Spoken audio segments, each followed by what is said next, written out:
Écoutez, bonjour à toutes, bonjour à tous. Nous allons démarrer ce webinaire immobilier. Merci d'être venus jusqu'à nous pour cette nouvelle édition.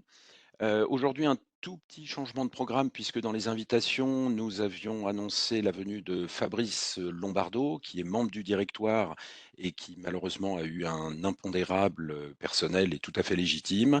Donc nous allons aujourd'hui diviser cette présentation, comme promis, hein, en 2 parties. J'accueille tout d'abord, Julien Guillemet qui est, présent avec nous. Bonjour Bonjour. Julien. Bonjour Renaud. Julien est gérant de nos fonds, grand public et puis je vais m'atteler, en première partie à vous donner quelques indicateurs, macroéconomique sur les marchés de l'immobilier. Et puis en deuxième partie, nous ferons un point d'étape avec Julien sur nos 3 fonds grand public, l'OPCI Dina-Pierre bien sûr, notre société civile ESG Tendance Pierre et la SCPI Pierre Capital. Alors, je vais commencer tout de suite ce webinaire par quelques indicateurs purement macroéconomiques pour savoir un petit peu comment se situent les marchés financiers d'une part, mais aussi le marché de l'immobilier en corollaire, bien évidemment. Alors, l'annonce, vous l'avez tous entendu, Christine Lagarde vient de baisser les taux directeurs en fin de semaine dernière de 25 centimes pour les baisser de 4 à 3,75. Alors cette annonce, cette baisse des taux courts avait déjà été anticipée, hein, de toute façon dans les cours, dans les paramètres de l'ensemble des macroéconomistes et dans l'ensemble des marchés. Donc ça n'est pas vraiment une surprise. Et puis simplement, on va rappeler qu'il s'agit là uniquement des taux d'intérêt courts. Donc l'influence sera vraisemblablement sur les performances du monétaire directement, mais au-delà de ça, les marchés obligataires, eux, ne vont peut-être pas réagir exactement de la même façon que les taux courts. Rappelons également sur ce sujet que ces anticipations de baisse des taux étaient il y a 6 mois, étaient assez fortes. Et puis, on voit que tout au long de l'année, finalement, cette baisse des taux est moins virulente que prévu. Et on s'attend d'ici la fin de l'année à une deuxième baisse de 25 centimes. Est-ce qu'elle sera au mois de septembre? Est-ce qu'elle sera au mois de novembre-décembre? Écoutez, on verra. Mais c'est vrai que l'ensemble des économistes aujourd'hui nous indique plutôt une deuxième baisse des taux consécutive, mais plutôt en fin d'année. Alors, après les taux courts, je pense qu'il est important, c'est de voir aussi la réaction et nos anticipations sur les taux longs, notamment l'OAT à 10 ans en France, en Europe ou dans le monde, puisque là, l'indicateur de ce que l'on appelle le taux sans risque sera très important à suivre dans la continuité de l'évolution du cycle immobilier. Alors, vous aviez déjà entendu par le passé, dans nos webinaires, Marc Brutsch, qui est notre économiste au niveau européen chez Swiss Life. Et de la même façon que les taux courts ralentissent plus lentement que prévu il y a 6 mois, la baisse des taux longs devrait se poursuivre au fur et à mesure de l'année 2024, de l'année 2025, pour atteindre à peu près 2,45 d'ici 18 mois à 2 ans. Alors ça, c'est un indicateur important pour nous puisque là, l'OAT à 10 ans devrait influer bien sûr sur ce que j'appelle l'attractivité de l'immobilier.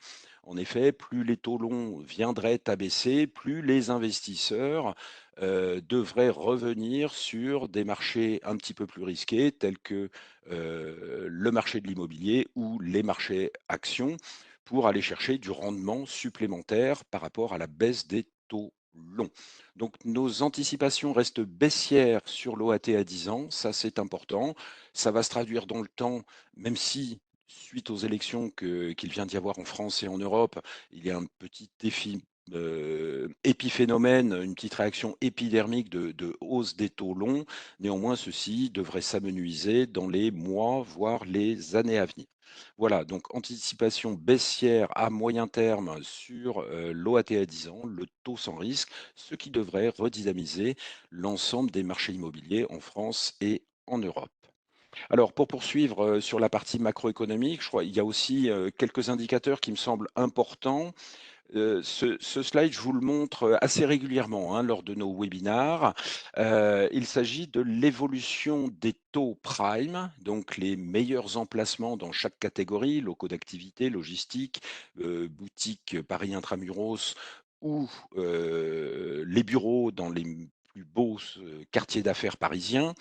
Et je pense qu'il est important de noter un début de stabilisation des prix de transaction. Ça aussi, c'est un phénomène nouveau, hein. On a assisté pendant plus de 10 ans à la baisse des taux de rendement à l'achat suite à la hausse des prix. Ces 2 dernières années, nous avons assisté à la hausse des taux de rendement à l'achat suite à la baisse des prix. Eh bien, aujourd'hui, on constate une stabilisation, un début de stabilisation des taux prime à l'acquisition, ce qui est de bon augure. Je rappelle simplement que les prix de transaction, donc le taux de rendement à l'achat, ça peut être sensiblement différent des valeurs d'expertise des fonds immobiliers. Néanmoins, cela tend à croire que les prix se stabilisent et donc commencent à arrêter de baisser, ce qui est un indicateur tout à fait intéressant pour essayer de prévoir ce qui pourrait se passer demain ou après-demain. Donc, ce constat, c'est simplement un début d'attractivité que l'on retrouve sur les acquisitions immobilières. On vous en a déjà parlé, il y a des opportunités sur le marché. Et si on n'est pas en taux prime, on est sur des taux de rendement qui sont sensiblement supérieurs à l'achat à ce que vous pouvez voir à l'écran. Et puis un avant-dernier slide, concernant le coût du crédit, parce que là aussi, il va être important, soit pour les particuliers, bien évidemment, soit pour les entreprises pour pouvoir investir, mais une légère, baisse des taux d'emprunt.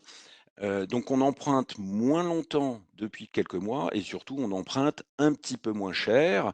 Donc ce phénomène-là aussi, pour peu qu'il perdure dans les prochains mois, sera un facteur de soutien à l'immobilier et aux acquisitions immobilières, aussi bien pour les particuliers que pour les fonds d'investissement.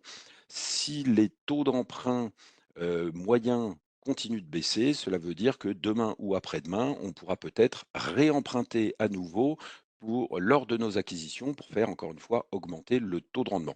Mais on n'en est pas là. Ce qui compte, c'est simplement de se dire, voilà, on a à nouveau une tendance légèrement baissière qui s'annonce sur le coût du crédit que l'on pourrait faire demain ou après-demain. Et enfin, dernier point sur la partie macroéconomique, moi je voulais insister sur ce graphe vous montre en fait, lors des acquisitions, à une date donnée, quelle est la répartition faite entre les différentes classes d'actifs. Donc en rouge en bas, vous avez les bureaux, et puis en gris au-dessus, le retail, les commerces, puis au-dessus la logistique, l'hôtellerie, etc.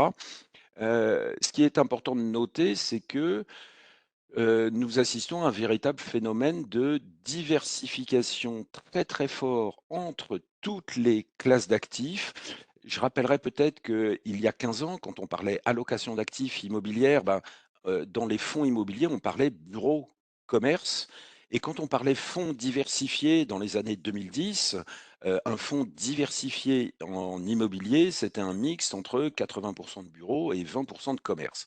Aujourd'hui, ça n'est plus du tout le cas. Vous assistez vraiment lors de la moyenne des acquisitions, en France et en Europe, à une totale diversification entre tous les segments immobiliers, toutes les classes d'actifs immobiliers. Donc la règle numéro un aujourd'hui, c'est vraiment la diversification du portefeuille. Il n'y a plus une classe d'actifs immobiliers qui ressort, et qui est beaucoup plus pondérée qu'une autre. Tout est très diversifié, aussi bien à l'acquisition pour nous en tant que gérants que pour vous qui êtes collecteur de fonds auprès de vos clients. Et d'ailleurs, on remarque aussi hein, à la fin du premier trimestre que, par exemple, les SCPI dites diversifiées représentent 58% de la collecte.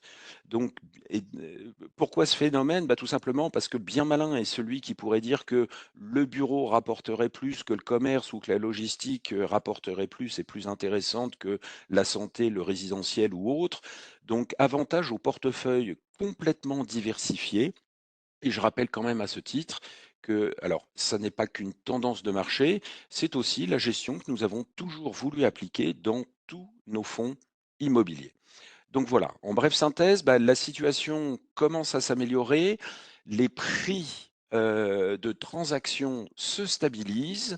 Les taux d'intérêt longs devraient perdurer à la baisse dans les 18 prochains mois. Donc on peut estimer qu'on est vraiment en bas de cycle concernant les prix. Et dernier point très important, je n'ai pas parlé, au travers des slides de la situation locative, mais celle-ci est très importante, bien évidemment, dans les rendements de tous les fonds immobiliers, en précisant que pour peu que l'on soit bien placé, nous ne sommes évidemment pas dans une crise locative actuellement. Les prix des loyers sont tout à fait stables, voire indexés dans la plupart des cas.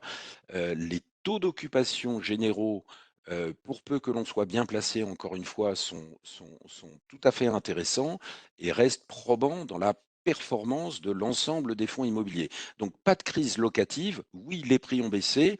On voit le bout du tunnel concernant les prix et la situation locative, elle, perdure, se maintient et donc apporte le rendement escompté dans tous les fonds immobiliers, notamment ceux que nous verrons bien évidemment. Donc voilà pour cette partie macroéconomique. Julien, à nouveau, bonjour. Merci d'être présent parmi nous. Bah écoutez, on va faire un tour d'horizon, Julien, de l'ensemble de notre gamme de fonds et on commence tout de suite, bien évidemment, par le fonds le plus connu, l'OPCI, Swiss Life ESG Dinapierre.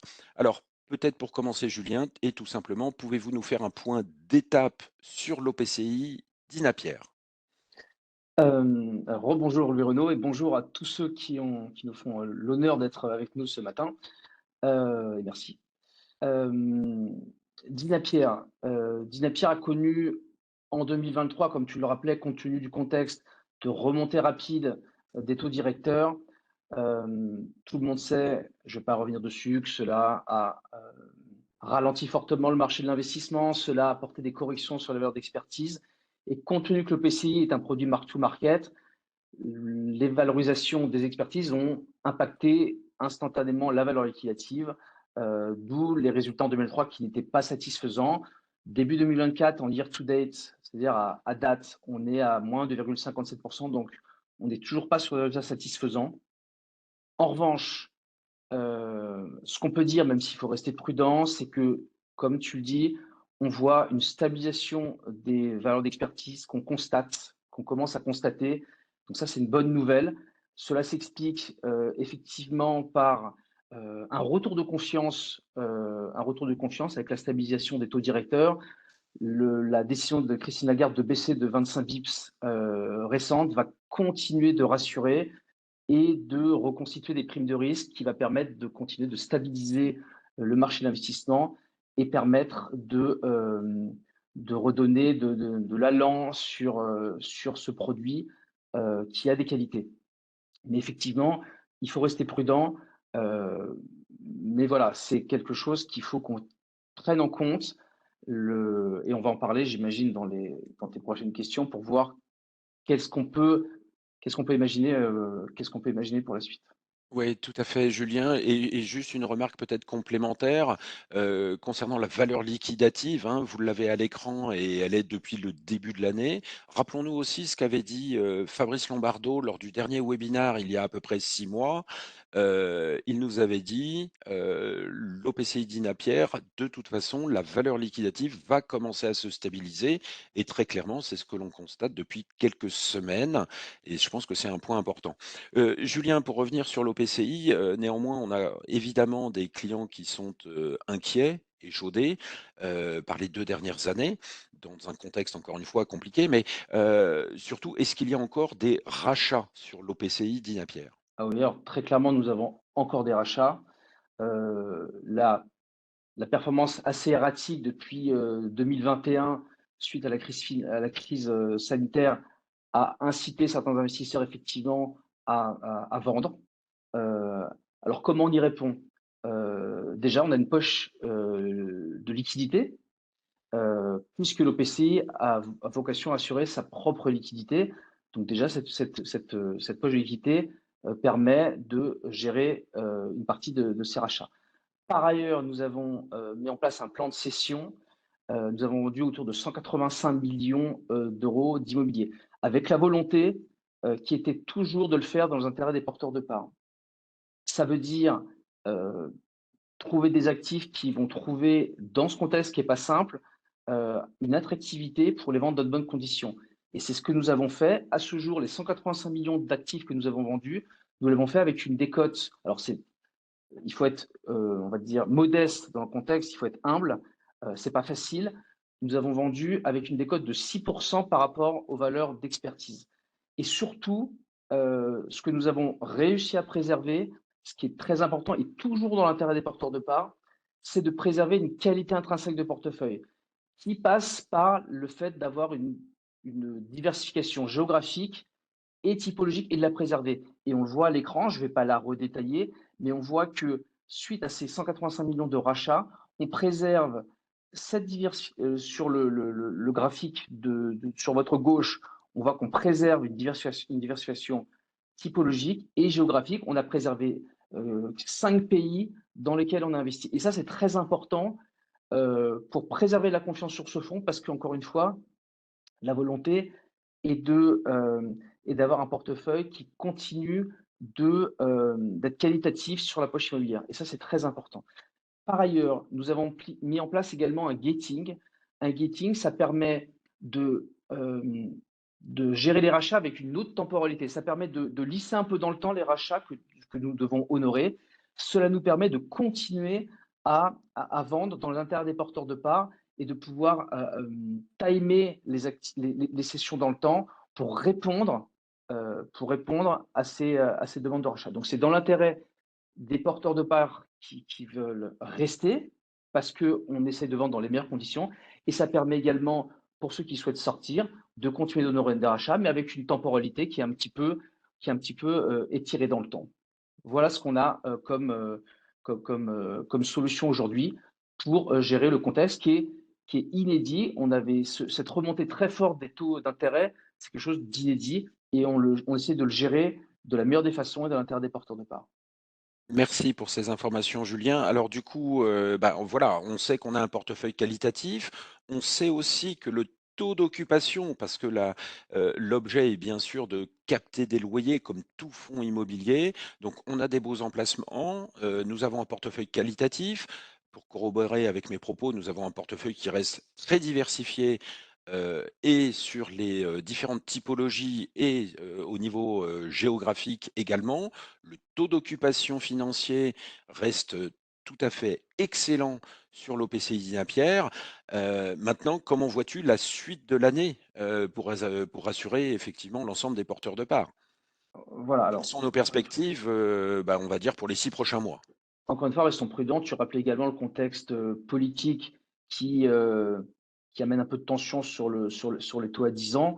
Mais quand même, globalement, les orientations des banques centrales, qu'elles soient américaines ou européennes, sont de baisser leur taux directeur. La BCE a commencé à le faire avec 25 bips. Donc, on peut raisonnablement penser que cela va recomposer des primes de risque et cela va être source de stabilisation, cela va rassurer. Par ailleurs, aujourd'hui, compte tenu de la correction de la part, la poche immobilière de Dinapière génère un rendement courant de 4,55%. Donc, c'est l'avantage de la correction mark-to-market, c'est qu'aujourd'hui, ceux qui seraient amenés à rentrer bénéficieraient de cette performance sur la poche immobilière. Par ailleurs, sur la poche financière, compte tenu de la baisse des taux directeurs, il est possible aujourd'hui d'investir à des conditions, c'est-à-dire sur des produits très peu risqués, sur du monétaire, qui génère aujourd'hui 3,5%, donc qui permet d'avoir une poche financière de l'OPCI qui va amener un complément de performance qui peut être intéressant. Donc voilà, le contexte est pas encore stabilisé, même s'il y a des signes de stabilisation. Euh, euh, donc c'est ce qu'on souhaite dire, c'est que on rentre dans une période qui va être plus propice pour l'OPCI, tant sur la poche immobilière que sur la poche financière. Voilà. Très Donc c'est bien. plutôt rassurant, même si vous restez prudent. Merci Julien pour ces commentaires sur l'OPCI Napier. On va passer à notre deuxième solution que j'ai créée, que j'ai fait créer pour le groupe Swiss Life Asset Manager France, qui est notre société civile. Et en fait, moi j'aimerais bien rappeler quand même en préambule, si on regarde que la performance de l'OPCI Napier depuis le début de l'année, à peu près moins 2,5%. À contrario, sur la société civile ESG Tendance Pierre, on est à plus 2,69. On va rappeler quand même à tous nos auditeurs que tu es le gérant et tu pratiques de la même façon, avec la même stratégie, quasiment la même stratégie, dans tous les fonds d'investissement grand public que nous proposons à nos distributeurs. Alors, qu'est-ce qui fait la différence? Le même gérant a une performance négative depuis le début de l'année sur l'OPCI d'Inapière et le même gérant a une performance positive depuis le début de l'année et on fait le même constat l'année dernière ou l'année d'avant sur ces deux produits. Alors, ESG Tendampière, qu'est-ce qui explique une aussi bonne performance depuis le début de l'année et depuis sa création? Alors, euh, effectivement, on peut considérer qu'on a des convictions immobilières qui sont similaires, parce qu'on a des convictions dans l'absolu. Mais après, gérer des fonds, c'est tenir compte aussi de leurs spécificités et du contexte immobilier et des cycles immobiliers. On a lancé ESG Tendance Pierre il y a 2 ans dans un contexte qui était pas encore stabilisé. Aujourd'hui, on commence à parler de stabilisation, tu le rappelais, et je l'ai également évoqué, de stabilisation des valeurs d'expertise. Quand on a commencé à lancer le fonds, c'était pas encore totalement stabilisé. Donc, qu'est-ce que j'ai fait? J'ai considéré que ce qui était important pour lancer un fonds il y a 2 ans, c'était d'apporter tout de suite de la diversification géographique et typologique. Pour moi, c'est un gage de stabilité, c'est un gage aussi de performance. Donc, qu'est-ce que j'ai fait dans un premier temps? J'ai investi dans des CPI plutôt récentes qui collectent parce que justement ces CPI avaient accès au marché sur la base de valeurs corrigées. L'idée était de rentrer sur des CPI qui n'ont pas le poids du passé, en ce sens qu'ils n'ont pas acheté avant la correction des valeurs et donc qui connaissent aujourd'hui des baisses de parts, donc ça n'aurait pas été pertinent, et des CPI qui collectent parce qu'elles achètent. Donc, à travers elles, ça m'a permis d'amener tout de suite, et on le voit, le fonds, il a moins de 2 ans, et aujourd'hui, on est sur 5 pays et on est parfaitement diversifié d'un point de vue typologique. Et ces CPI, elles ont performé parce qu'elles ont beaucoup acheté fin 2023-2024, quand les prix ont commencé à être fortement corrigés. Et donc, j'ai bénéficié de ça de par ces investissements. Et cette stratégie a été payante puisque toutes les CPI ont surperformé par rapport au rendement qu'elles avaient prévu. Aucune n'ont corrigé leur valeur de part parce qu'elles n'avaient pas besoin, parce qu'elles étaient en pleine dynamique d'investissement de leurs collègues sur la base de prix corrigés. Donc c'est ce qui a expliqué notre bonne performance de plus de 6% en 2023. Ouais, alors Euh, justement, ouais. Julien, c'est important ce que tu dis. C'est-à-dire qu'on a réussi à générer de la performance grâce au SCPI. Néanmoins, on commence à avoir des remarques en nous disant, bah, vous n'êtes qu'un fonds de fonds, même si ça n'est pas vrai.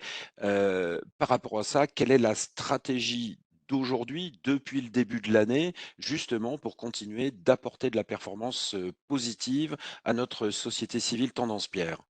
Ce que tu rappelles est très juste, c'est que l'ASC, l'avantage de l'ASC, c'est qu'elle permet de faire beaucoup de choses. Elle permet effectivement d'être dans une approche fond de fond, mais elle permet également d'investir en direct aussi. Et nous sommes rentrés dans la deuxième phase stratégique, c'est-à-dire que bien sûr que nous allons continuer, c'est mon travail d'observer toutes les SCPI qui performent beaucoup. Si j'identifie des SCPI qui sont dans une dynamique telle que celle dans lesquelles j'ai investi jusqu'à présent, je ne vais pas me gêner, je vais le faire parce que c'est dans l'intérêt des porteurs de parts. Mais aujourd'hui, nous avons des convictions.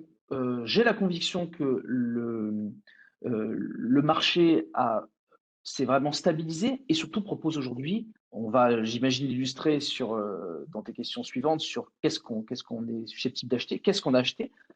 Euh, Aujourd'hui, on a des prix d'entrée qui sont très intéressants sur des actifs qui ont intrinsèquement des caractéristiques qui sont parfaitement en phase avec nos convictions. Et donc, c'est ce que nous avons fait. en fin d'année 2023, nous avons acheté un premier actif qui était d'hôtellerie de plein air, actif qui s'est déjà valorisé depuis, parce que c'est une classe d'actifs qui est très captive. C'est une classe d'actifs dont les opérateurs sont de plus en plus professionnels. Je ne rappellerai pas que le camping, l'hôtellerie de plein air, aujourd'hui, de par les évolutions sociologiques, des façons de pratiquer les vacances pour beaucoup de Français et également d'Européens qui viennent en France, c'est une classe d'actifs qui est très captive et on voit les chiffres d'affaires des opérateurs en hôtellerie qui sont de plus en plus importants. Et ça se reflète dans la pression à la hausse sur les loyers dont on bénéficie quand on investit. C'est ce qu'on a fait. La valeur de Alors, l'expertise est alors à la hausse et est en hausse depuis qu'on a ouais, investi. ouais. Et alors justement, en traduction par l'exemple, hein, cette stratégie que tu mets en œuvre, eh bien, je l'ai relatée bien évidemment à l'ensemble de nos clients.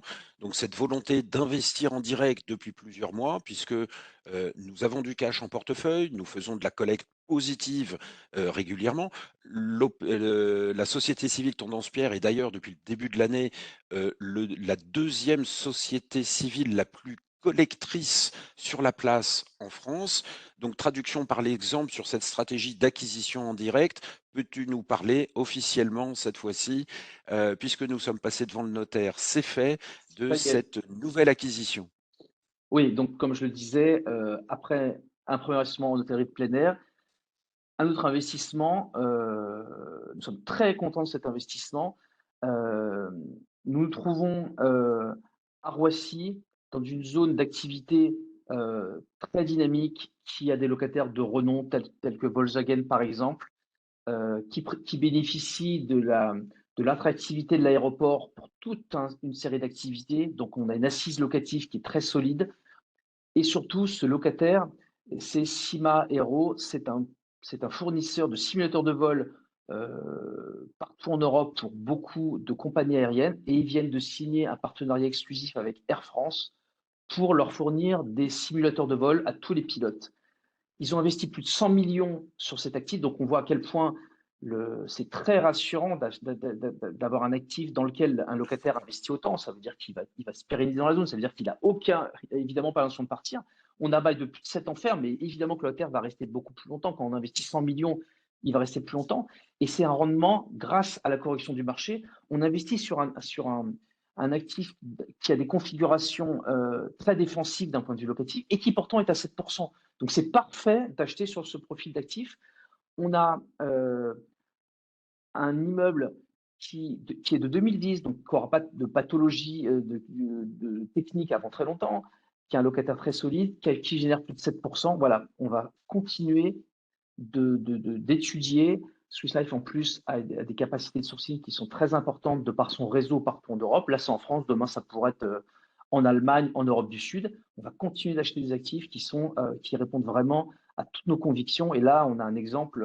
En tout cas, on est très content de ce deuxième investissement pour l'AC et qui va être générateur de performance sur l'année 2024. Tout à fait, donc un actif plutôt différenciant, un taux de rendement plus qu'attractif, un locataire de qualité, un locataire que je considérerais comme technologique et donc fiable sur le long terme, de la perception des loyers et encore une fois, un peu plus de 7% de taux de rendement à l'acquisition.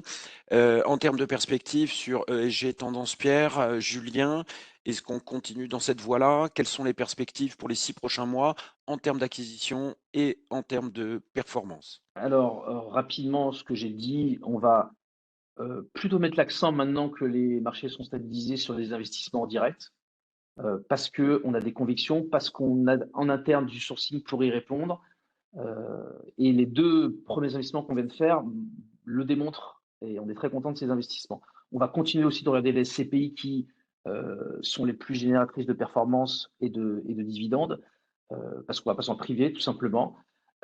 Et je suis confiant que cette année, on va continuer de faire une bonne performance comme on a pu le faire l'année précédente, parce que on a deux vecteurs de performance sur ce fonds, tels les SCPI, tels les investissements directs, qui vont permettre d'avoir des résultats satisfaisants. En tout cas, je suis confiant que l'année 2024 sera à la hauteur de 2023. Eh ben, écoute, Julien, tout ça, c'est quand même des bonnes nouvelles. On rappelle simplement la société civile ESG Tendance Pierre, deuxième meilleur collecteur en France. Cela signifie que nous avons de l'argent frais qui rentre. Cela signifie que Julien peut investir et aujourd'hui on peut investir dans de bonnes conditions sur les marchés et en termes de performance, soit depuis le début de l'année, soit depuis la création il y a 2 ans et demi maintenant, presque 2 ans et demi, la société civile ESG Tendance Pierre fait partie des, 2 ou 3 meilleurs performeurs de la place en termes de performance absolue nette de frais de gestion. Julien, on passe tout de suite à la SCPI ESG Pierre Capital. Comment s'est passée l'année 2023 sur, notre SCPI maison? Alors sur Pierre Capital, on est content aussi de ce qui s'est passé sur 2023. On a obtenu un taux de distribution, comme tu le reprécises sur cette slide, de 5,16%, qui est le meilleur taux de distribution depuis la création du fonds en 2017. Cela s'explique par euh, une qualité d'actifs qui a été achetée depuis 2017.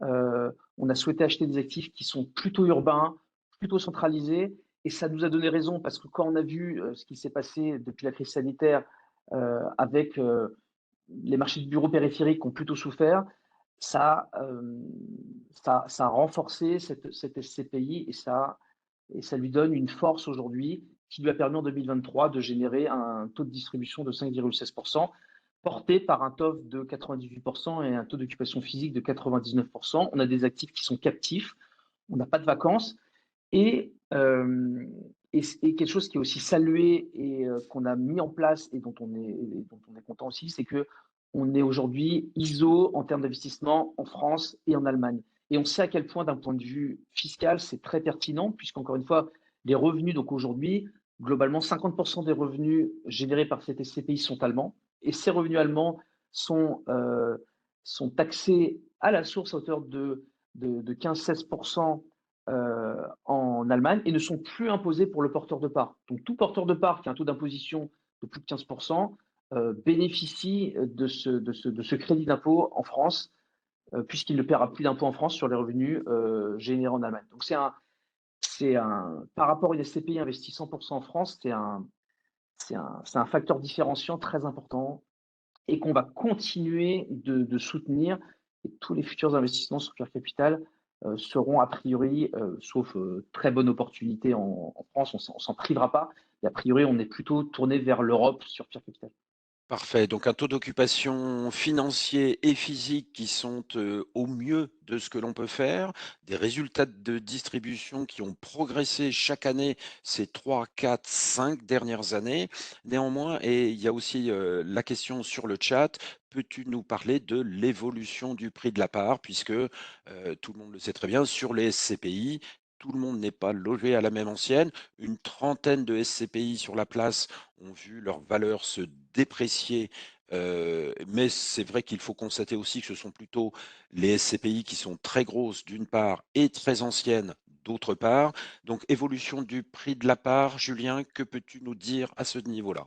Alors, pas d'évolution, nous n'avons pas besoin aujourd'hui de baisser le prix de la part. Comme je le disais, nous avons eu des corrections.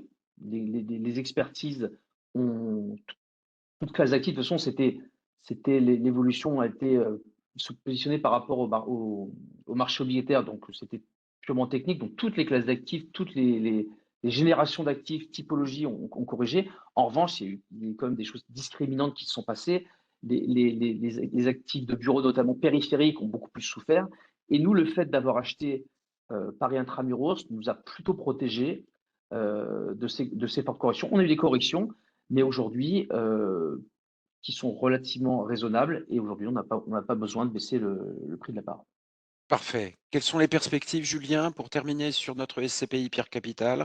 Peux-tu nous donner les perspectives d'ici la fin de Je l'année? dirais, je dirais la même d'un point de vue, on va dire, stratégique, la même chose que sur l'ASC, bénéficier en direct de la correction des marchés pour investir sur des investissements à 7,5%, mais sur des actifs. Hier, quand on investit sur des actifs à 7,5%, c'est des actifs qui avaient des risques intrinsèques, locatifs, de localisation. Aujourd'hui, l'exemple que j'ai donné pour l'AC, il est valable pour Pierre Capital. On peut trouver aujourd'hui des actifs à plus de 7% avec un locataire solide qui a des comptes très solides, dans une localisation qui a beaucoup de sens d'un point de vue locatif, et qui a beaucoup investi et à 7%. Donc on voit à quel point aujourd'hui le contexte est très favorable quand on est investisseur. Parfait. Alors merci. Je vais répondre quand même à une question parce que c'est important. Je rappelle que les SCPI sont des produits de pure distribution de revenus. C'est le gros du résultat annuel. Et à ce niveau-là, la SCPI Pierre Capital est très bien engagée. Ce dont on rêverait, nous, ce dont toi tu rêverais, Julien, c'est évidemment d'avoir un maximum de collecte, encore une fois, pour corroborer les propos d'aujourd'hui, c'est-à-dire nous permettre de faire de bonnes acquisitions qui pourraient être relutives dans la distribution des revenus. Et on Exactement. nous pose une question et j'aimerais y répondre tout de suite. Quelle est la part de demande de retrait départ par rapport à la collecte? Et je tenais à répondre tout de suite à cette question. Nous n'avons strictement aucun problème de rachat sur la SCPI Pierre Capital ou de blocage départ. C'est une SCPI qui est somme toute assez jeune, hein, elle a 6 ans, donc nous sommes en phase collectrice. Pas assez à notre goût, bien évidemment, mais nous n'avons pas de phénomène de rachat de parts, ni de la part des sociétés de gestion externes, ni de la part des particuliers qui sont porteurs de parts aujourd'hui. Donc absolument pas de blocage des parts sur la SCPI Pierre Capital, ça n'est absolument pas à l'ordre du jour. Je répondrai bien sûr à toutes les questions en fin d'entretien. Merci Julien pour tes propos sur la SCPI Pierre Capital. Dernière partie, et non des moindres, une partie très importante, je pense, mais ça y est, nous avons une nouvelle solution à proposer à nos distributeurs, en l'occurrence la SCPI Mistral Sélection, une SCPI un petit peu particulière puisque nous nous lançons sur le créneau des SCPI à frais zéro. Qu'est-ce qui fait la spécificité de cette nouvelle SCPI, Julien?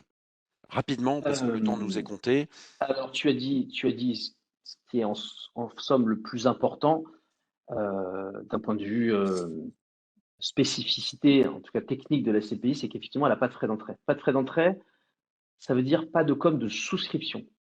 Donc ça veut dire que notre seul vecteur de rémunération pour la société de gestion, c'est la commission de gestion. Et ça, c'est très intéressant parce que ça veut dire que la commission de gestion, c'est un pourcentage des loyers. Donc ça veut dire qu'il y a un alignement total d'intérêt entre le porteur de part et la société de gestion, puisque nous sommes rémunérés, on va dire, au succès. Voilà. Donc ça, c'est quelque chose qui est très important pour nous de lancer un produit qui a un alignement total d'intérêt de ce point de vue-là. Et par ailleurs, euh, autre spécificité, c'est que Swiss Life Asset Manager France, ça il faut le rappeler, je pense qu'on ne le dit pas assez souvent, euh, il a une spécificité, c'est qu'il est présent physiquement dans 5 pays en Europe. Et ça, pour investir, c'est très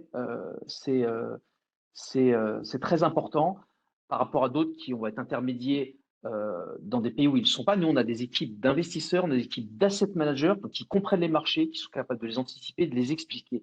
Et ça, pour investir, je pense que c'est très précieux. Et par ailleurs, on a l'habitude de travailler beaucoup pour des clients institutionnels qui nous confèrent une, une exigence dans le choix de nos actifs et ensuite dans la mise en œuvre de plans d'action qui soient structurés, qui soient clairs, qui soient lisibles pour créer de la valeur. Donc voilà, on va mettre tout notre savoir-faire institutionnel, toute notre implantation physique au service de cette SCPI. Et c'est en ça que cette SCPI est très singulière. Compte tenu de ce que nous sommes et de ce que nous allons faire, c'est une SCPI qui est nouvelle par nature. Alors, pourquoi lancer cette SCPI maintenant, à cet instant de marché, et quelle sera la stratégie d'investissement, Julien? Alors pourquoi le lancer aujourd'hui?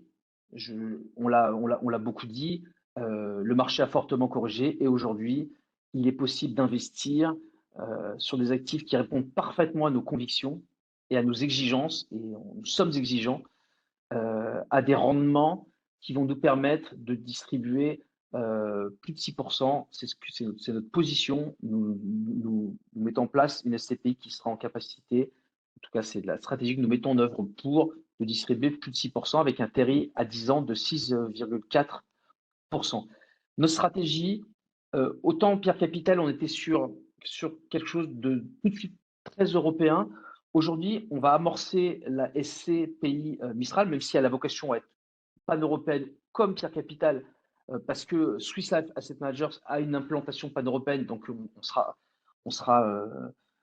on va se servir de notre réseau interne pour sourcer dans l'intérêt des porteurs de parts. Aujourd'hui, on commence à amorcer avec notre stratégie, avec la compréhension des territoires. Notre conviction, c'est que la crise sanitaire de 2021 a fortement fait évoluer la façon de consommer, de vivre, de travailler. Et ça a transformé fortement les régions. Ces transformations qui sont structurelles, qui sont démographiques, qui sont sociétales, qui sont sociologiques, qui sont technologiques. Euh, et tout notre travail aujourd'hui, c'est de comprendre les spécificités de ces territoires et d'investir sur les fonciers qui demain vont bénéficier de ces mutations. Et c'est ce que nous avons commencé à faire.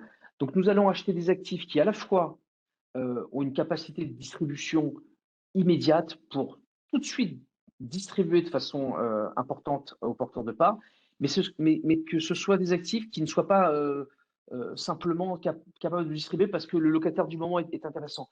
Les actifs aujourd'hui, et on le voit avec la correction qu'on a eue sur le marché, on voit qu'il y a une discrimination de la localisation. C'est qu'il y a une demande de centralisation, il y a une demande de compréhension des territoires pour que les fonciers qui soient pertinents soient valorisés dans le temps. Et donc, on va acheter sur des actifs qui délivrent des loyers, mais à la fois sur des actifs qui ont une capacité de transformation à terme pour laquelle on aura une solution. Et c'est vraiment une double exigence quand on investit. Parfait, Julien. Merci beaucoup pour tes propos. Donc, je rappelle simplement une nouvelle SCPI, un nouveau produit, 0% de frais d'entrée.